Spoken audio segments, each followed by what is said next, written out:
talking Mhm. about we were watching a video because I was trying to get her spun up on this thing going on with Clarence Thomas and his wife. I think her name's like Ginni Thomas or Yeah, something like Ginni that. Thomas. Yep. Ginni Ginni. Thomas, yeah. Ginny. Yeah, Guinea Pig Thomas. Uh-huh. So so she was involved in the January 6th insurrection, let's storm the Capitol, okay? And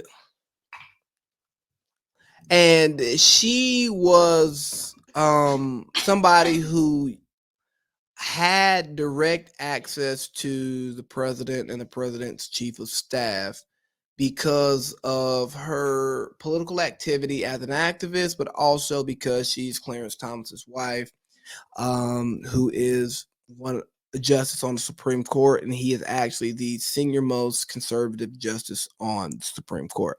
That matters. Clarence Thomas, super conservative justice who has become more and more conservative as his time on the court, as he spent more time on the court. Okay.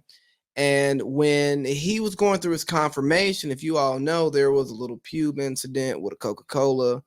And pretty much at that point, he and his wife felt like the liberal left were attacking him because of who he was, not because of what he allegedly done. Okay. So you have that. And as you know, history has shown us there is a blatant attack between the left and the right amongst one another. And his wife, Miss Ginni Pig Thomas, has become one of the foremost voices of the radical right wing that is pushing back on the left, the Biden crime family, all of that stuff, like overturn the election, the Dems stole the election from us. And you can't look at that and say that is this man's wife and he's a Supreme Court justice and he does not have similar views or he's not influenced by her views. Okay.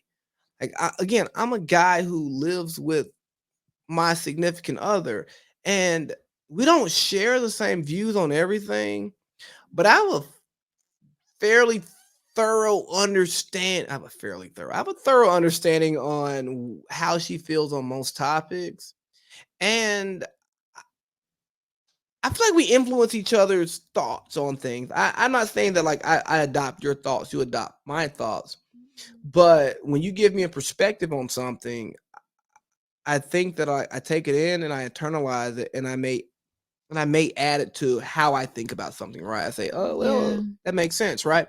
So Yeah. you have that. Now we're getting to a point to where we got a House committee who is investigating all of this, and the case could possibly go to the Supreme Court. And Clarence Thomas has not recused himself from any of those hearings. And what I would say is, how the hell can you, as a judge, sit on sit and preside over a case that's involving your wife? Like,